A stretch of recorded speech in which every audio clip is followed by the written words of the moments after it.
got Alex Highsmith of the freaking Pittsburgh Steelers. I just got to ask you the change at coach. Tomlin, he worked with me in Tampa. Yeah. He's been there 19 years, winning seasons. Did you have any recollection that he might get out of coaching, or was it a shock to you? It was a shock. I think it was a shock to everybody. You know, he came and told us the day after the Texans game. So, you know, obviously, you know, we had lost the game. So, and then he told us that, and it was just shocking. Like, I still remember he told us, like, the room got so quiet and whatnot. And, you know, it was an emotional day because of that. You know, that's all I've known in the league. You know, I played for him for 6 years, and even growing up, like, I was a Panthers fan growing up, but like, you know about the Steelers, you know about Mike T, you know. So like, it was just an emotional day, but I'm just grateful for him and, you know, what he is, how he's helped me progress in my career. And he not only wants to be a great football player, but also a great man as well. He's highly respected for a reason. And like, he's a player's coach. You'll never meet a player that's played for him, you know, that didn't love playing for him. You know what I mean? Yeah. So, you know, I know he'll be back at it soon because he loves football. And I don't know anyone that watches more film than he does. But like I said, I'm grateful for him and everything he's meant for my career. Steelers have had a defensive head coach forever, man. And now my guy Mike McCarthy walks in there. He's a Pittsburgh guy, got a lot of history with Aaron Rodgers and winning. Have you met Mike McCarthy yet? I have, yeah. I went to his opening. What's your first impression of that? I like him a lot. I went to his opening press conference.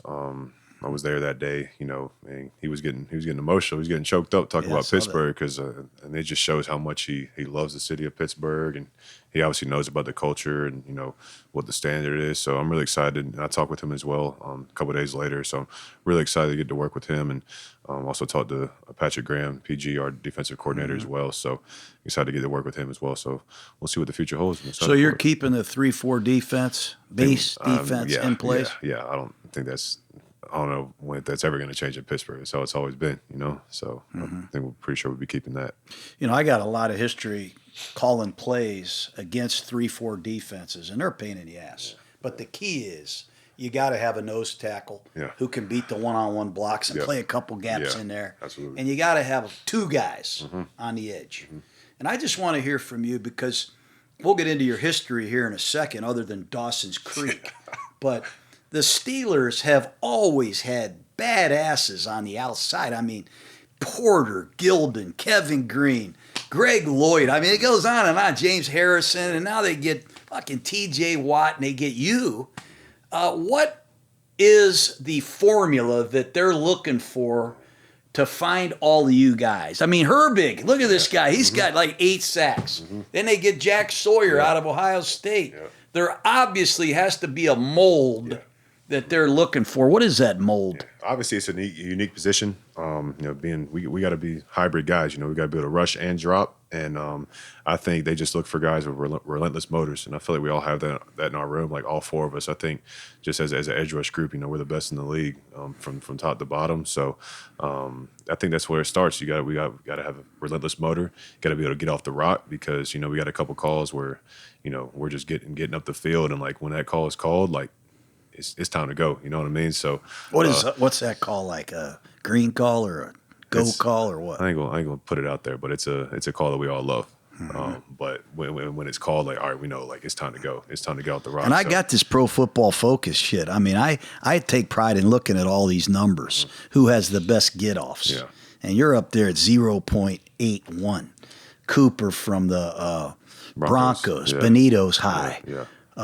Can you like get in a stance real quick? Show me something. Stand up here. All right. Just show me something, because you're in a 2-point stance a lot. I am in a 2-point stance. And I don't know how you get off from a 2-point stance, Highsmith. A lot of times, so when I'm studying film, right, I'm studying the tackle, and I'm studying. So if we're at home, I'm studying the head bob. I'm studying that, and if we're away, I'm studying the snap count. A lot of times, if we're at home, crowd's going crazy. And I see a head bob, and I look up, and there's like 5 seconds left on that play clock. I switched it this year, so like my first few years, like I was like in a 3-point stance on passing downs, but this year I put my outside foot up, so I'm on the right side, so I put my right foot up, and then like as soon as I saw like the QB get the indicator, the guard tap the center, and he does this, I'm already loaded, and so just going like this, loading off this leg, and then just playing off like that. Obviously, can't do before get off in here because I'm knock something down. But it's when you guys are off, it is noticeably off. We do get offs every day. Like that's the first drill we do. And Coach T's over there every day. He's like, all right, who's getting off today? Like the culture we have, we get off is like that's where it starts. You know, as a pass rusher, like you gotta. I love to break down pass rushers and make cut ups. Yeah. And our help system as an offensive coach, we got to chip this guy. Yeah. We got to nudge this fucking guy. Yeah. Our uncovered lineman's got to help over here. But we really spend a lot of time on the edge rushers. Yeah. Why do you always line up on the same side? I mean, you see the left tackle every week. Yeah. And that's the money pass rusher. Yeah. I mean, fuck, it's Deion Dawkins, right? Yeah. And then the next guy comes in, hell. Yeah. And I always ask that about T.J. Watt, too, because I see him get, like, overkill help. Yeah. It's like that poor son of a bitch. I mean, it's like they're chipping him and nudging him. Yeah. And that might be good for you in certain occasions, but I see both of you guys can strategically be game planned. Yeah. And we know to tell our left tackle what to work on every week. This is Highsmith's fastball. This is his complimentary rush. Yeah. Why don't you guys? Why didn't you guys switch sides? Yeah, I mean, I feel like we've done that, since I have been here. Obviously I'm more comfortable on the right. TJ's more comfortable on the left. But I think we did a good job this year of like we had like a 3 outside backer package in with Nick as well. Yeah. And like so we were able to work that. So I know we're going to try and work that in more because obviously teams are game planning. Especially if we stay in the same spot. But I think we're going to have some cool things cooking up. Whether we switch sides or whatnot and line up. Sometimes there's a few plays where I was lined up inside this year too as well. So running games and stuff like that. So we got a lot of versatility. But you're right. Like teams do game plan, with us being in the same spot or whatnot. But I did that in college too. So I think it just becomes, we got to practice it more too. If we practice it, then we'll be more comfortable with it instead of just going out there in the game and doing it. So, I'm excited to work on that. I always talk about one word, it's effort. Yeah. When it comes to being the motor, the effort. I remember when you were coming out of Charlotte. I'm like, Charlotte doesn't even have a freaking team, man. 2013 was first year. Yeah, Larry Ogunjobi. Yep. But I remember you at the Combine. And we did our research. You were on some shitty high school team. Didn't win a game, right? I didn't win a game. Didn't win a game.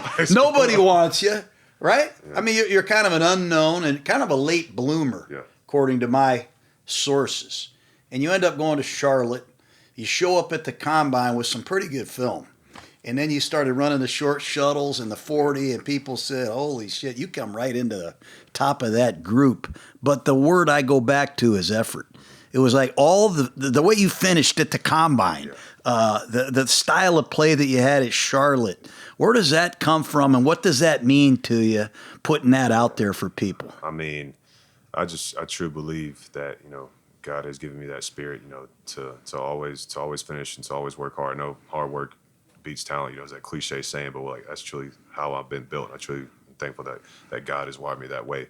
I was a walk-on at Charlotte, so like I said, I didn't win in any games my senior year. I was a middle linebacker in high school, so we ran a 3-3 stack. I was like 6'1", like 205, 210. Really?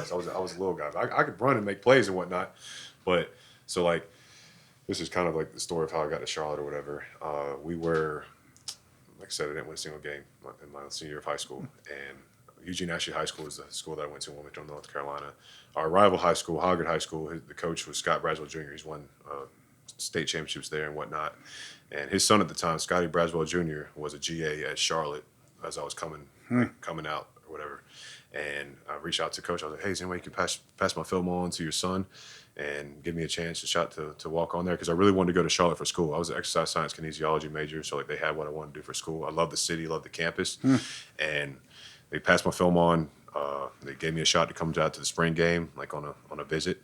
Came out to the spring game. I got accepted to Charlotte, enrolled there. Didn't know if I was going to play or not.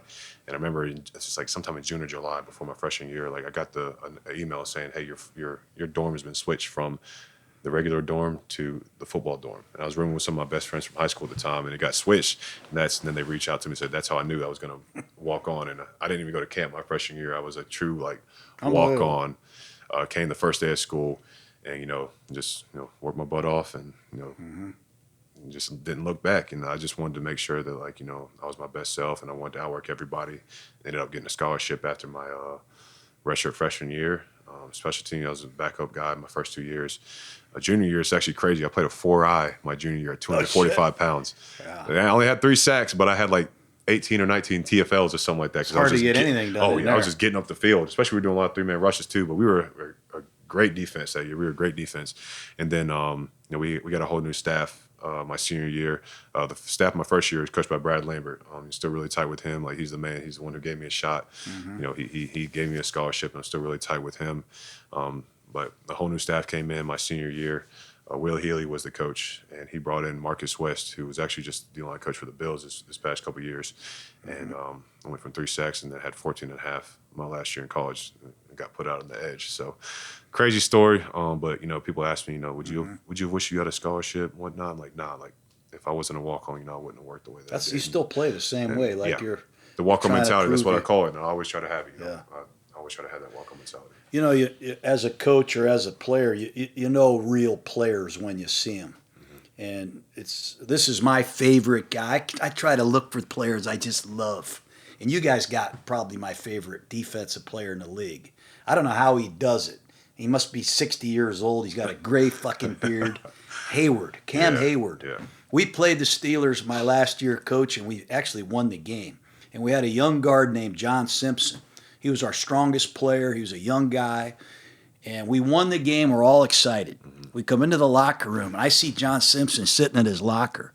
And he's not happy. What year was this? This was 2021. Was it the second game of the year? Yep. Yep. Same game. TJ got hurt in that game. Yeah, I think I got hurt too.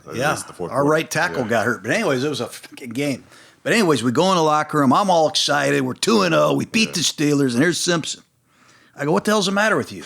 He goes, I got the living shit beat out of me. So when I was watching the game on the plane, some of the stuff Hayward did, I mean, the guy's he's got power. He's got real power that people don't understand. Real power. It's football fucking power. I mean, he will move. He's like a forklift in there. He's D-line coach come with 3500 HD.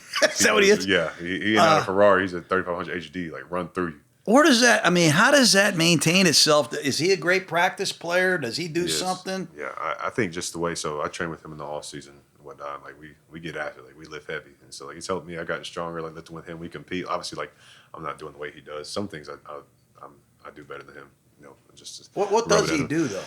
He just takes care of his body so well. Like, and that's someone, like, he was one of the guys that I really, you know, tried to soak up information from whenever I got here. You know, wanted to be like a sponge and learn from him. Was like, how do you take care of your body? Like, how are you still playing like this? You know, because I think I came in here like year 10. And like, how are you still playing like this? You know, at your age. And like, he takes care of his body like some of the best I've seen. And, you know, that translates on the field. You know, I think, you know, he has a decreased workload, you know, during the week. Because like, that's how Coach Tomlin had him on and whatnot. But he takes care of his body, and in the off season, like we get after it, you know what I mean? But like, he's still out there, like I can't tell you how many guards I've seen him just completely flatten on a bull rush, or even like just in the run game wise, like getting extension and snatching people. I'm like, a lot of stuff that he does, like, people don't see, but like when you actually watch the film and watch him play, like you see, like, all right, like, people don't run his way for a reason, you know what I mean? So like, yeah.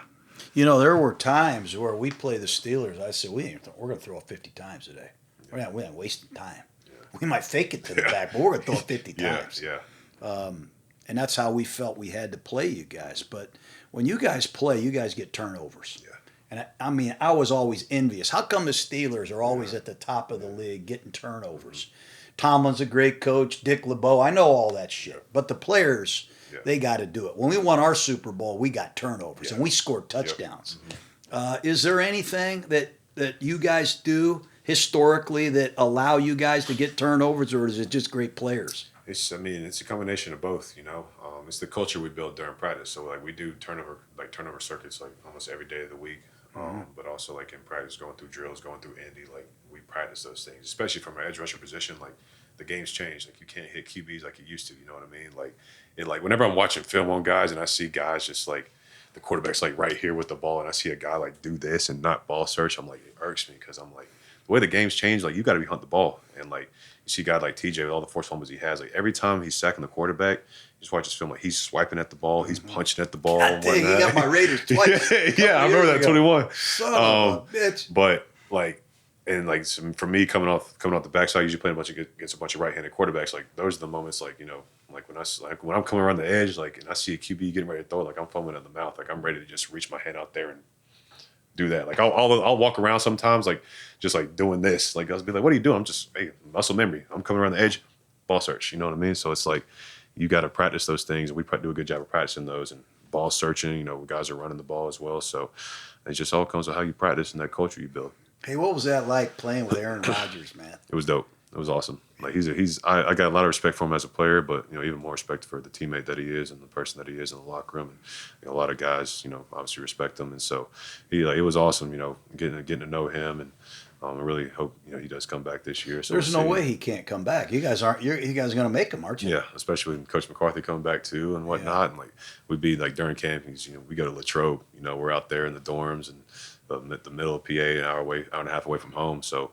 It's out in the middle of nowhere. It's out in the middle of nowhere. We used to go there when I was at Pitt. Yeah, it's out in the middle of nowhere. I don't want to go back to this place. But that team camaraderie, like that's the one thing that is awesome about there. Like every night, like at the means you ain't got nothing to do. So like the team camaraderie that we built out there is awesome. Like he being there, like playing cards with us and whatnot. Like we'd be like just kicking it, and like that was something that I really enjoyed.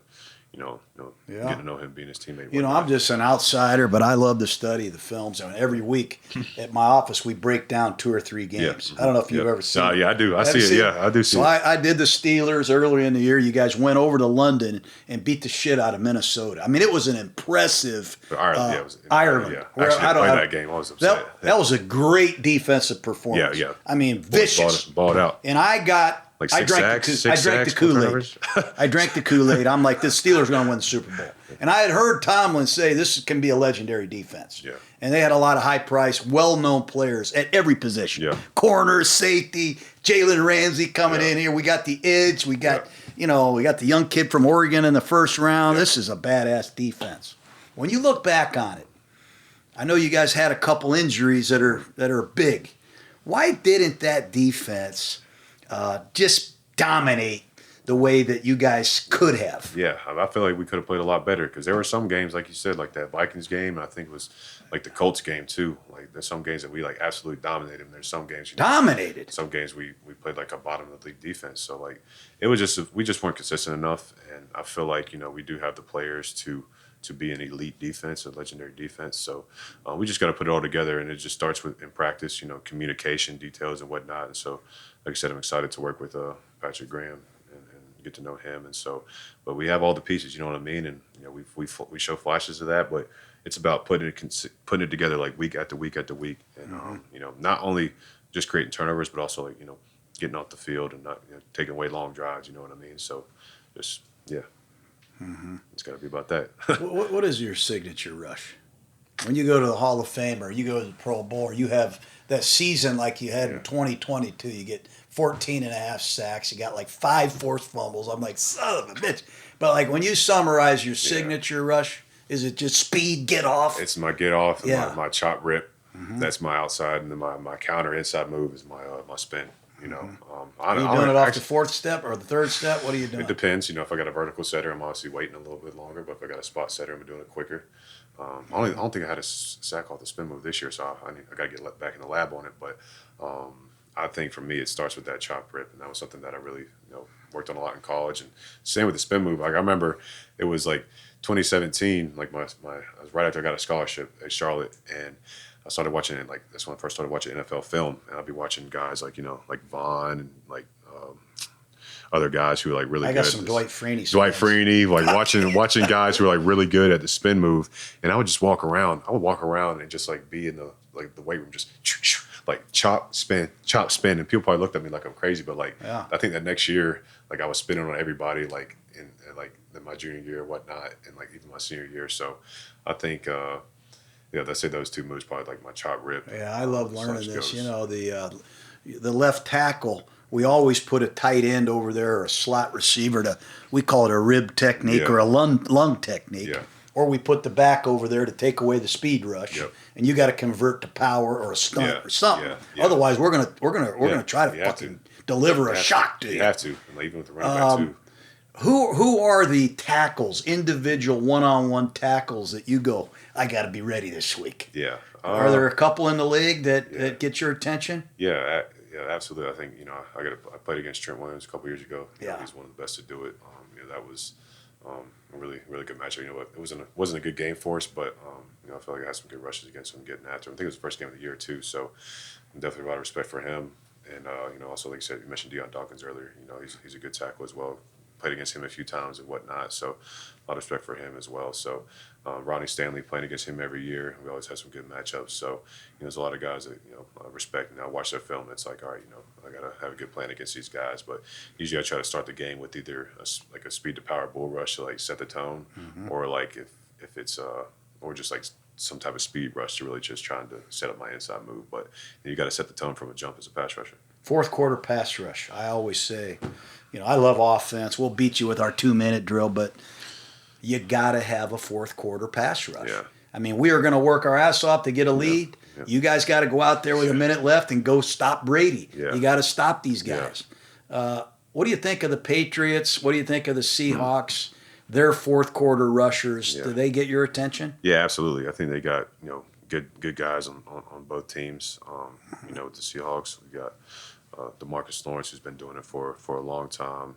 You got Mafe and Wosu, like Leonard Williams, guys interior as well. They got a solid group, and I think that's what's helped them be a great defense this year. Not just who they have at linebacker in the secondary, but that front, they stop the run, they play it well. I mean, we played them, they got after us. So, and then also with the Patriots, Harold Landry, Chase On, he was my draft class, and it's awesome to see him balling. It's great to see, isn't it? Awesome to see him balling, and so yeah, I think both teams have a great rush, and so. As a defensive guy, I feel like it'd be cool to see like a game-winning strip sack. I like talking to you, man. I never did like you when I was coaching. I fucking Highsmith and Watt. You're really buttoned up. You're a real pro, aren't you? Yeah, I mean this is really important to you. Yeah, it is. And like I said, I truly believe that God has given me this platform for a reason. I got to take advantage of it while I can. It's something I truly care about. I love football. Like I love drawing film up. I love watching film. Like I could draw up a couple coverages for you. You got any of those slates over there? Hand me one of those. Like I love playing college football, Madden. I love it. What makes you tick? Are you married? I am married. Kids? No kids yet. Just me and my wife and a dog. What are your vices outside of football that take your time that you like? I mean, obviously, I love spending time with my wife. My wife Alyssa, we've been married for almost 3 years now and whatnot. So. She's my rock. She's my number one supporter, so it's awesome. And like I said, I love playing college football. 26. Yeah. We got a dynasty with all my friends, right? And really? I'm like the best one in the league. I've won back-to-back national championships. Like we did a dynasty. We took like smaller programs and built them up. So I built up Hawaii, and now we're like the best team in the nation. So wow, yeah, it's I take it serious. You listen to music? I do listen to music. What do you got for me? I listen to a lot of everything. I listen to. What do you listen to before a game? Before a game, it's a mix between gospel music, rap. Gospel? Some gospel. Yeah, some Kirk Franklin. I listen to some Kirk Franklin. Kirk Franklin, write it down, will you? Yeah, absolutely. Okay. Kirk Franklin, Todd Dulaney. Let me see. Let me see something. Let's see. What do you want me? Let me see. How about a sack against the Ravens? The game-ending sack. The game-ending sack. Remember, you got the game-ending sack. I do. Let me see it. So let's see. So we're going to. He's a lefty too. I'm a lefty. It's like Alec Pierce. Shout out to Alex, a lefty too. Yeah. All right. They're 3-4 defense in Pittsburgh. You got to draw the cards to show your offense. How the Steelers are going to line up, and they play a 3-4 defense. Normally the nose is head up. You got the 2-4 eyes or whatever. You got the 2 edge rushers. I can't remember what the Steelers have all these different cocked alignments, strange alignments. That's pretty damn good I can't remember if they were in 3-by-1 or whatnot. I can't remember, but this is all I remember. Let me see it. Were they in 3-by-1 or were they 2-by-2? Oh, I think they were in a bunch. They're in 2x2. Yeah. Okay, so they're in 2x2. So slot. So yeah, but this play basically, we knew it was the end of the game. So obviously we were in a prevent defense right here. We stick with the 4-man rush. I think O and Cam ran a little Tom game right here. So you see 93, O run that game, and then Cam came free, and it kind of forced them all to run out the pocket, and I'm running the edge and whatnot. And TJ ends up getting chipped right here. And it's crazy. Like, you actually watch me on this play. I'm way off the ball because Lamar did a double count. I was like, huh. You see me, I'm kind of late off the ball. And there was 9 seconds left in the game. And I knew the game was about to be over. Like, sacking would end the game. Yeah, that's and so I'm just like, you know what? Just send it. You know what I mean? And the night before this game, you know, Coach, he always does this. I feel like he always did this with like Ravens games. Like, he would always show like the big moments in those games, and like it made you want to be in there for those moments to make a play. Like in this type of game, like Steelers Ravens, like you want to etch yourself into that rivalry. You know what I mean? So I was just like 9 seconds left. I'm like, full send it. I gotta send it. And I saw him rolling out and just dove for his legs, and yeah, that's so this is sweet, how it ended up being. Just came off the edge. Put your autograph that, will you? Yeah, I will. Yeah, man, that's going up in my office. It's Alex Highsmith, man. Pittsburgh Steelers, 45 sacks in 6 years. There's only 5 Steelers that have 45 or more sacks in their first 6 seasons. You're one of them. Who are the other 4? TJ, James. Make sure you're right. No, you're not. No, not James. Is it Played at Michigan. Peasy? Lamar Woodley? Peasy? Who's Peasy? Joey Porter? No. Greg Lloyd? These guys, these are older guys. Greg Lloyd? This guy's wore number 75. Okay, freaking Mean Joe Green. Is Jack Lambert, Jack Ham, one of those two? Greg Lloyd. Dwight White. Dwight White.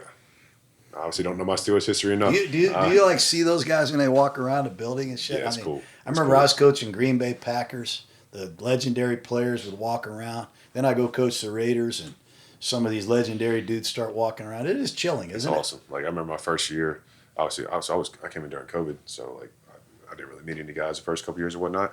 But like seeing those guys, and that's what I love about like the Steeler organization. Like, it's really a fraternity, like a brotherhood, and like you see those guys like around a lot. And so seeing guys like Troy Polamalu, Bus, Jerome Bettis, and like I had so. I was down at Clearwater drinking a beer. Yeah. I got a little place down there with a boat. My wife and I go in there, and I see Ike fucking Taylor in there. Ike's around. I love Ike Taylor. I love Ike. He's a great dude. And then Kiesel was in there. I love Kiesel. Love Kiesel. Yep. But I get around the Steeler guys, and I'm thinking, damn, no wonder they win games. There's some badasses walking through there. Yeah. You guys will be back, right? Absolutely. We got to. Yeah. Ain't no question. We have to. So Well, we're down in Tampa. If we can ever help, we're big fans of yours, man. I appreciate that. You watch our stuff on Barstool? I do. I'm gonna watch more now. For sure. You'll be a star, man. Yes, sir. Yep. Appreciate you. Thank you, Alex. Absolutely. Yep. Big fan, man. Appreciate you.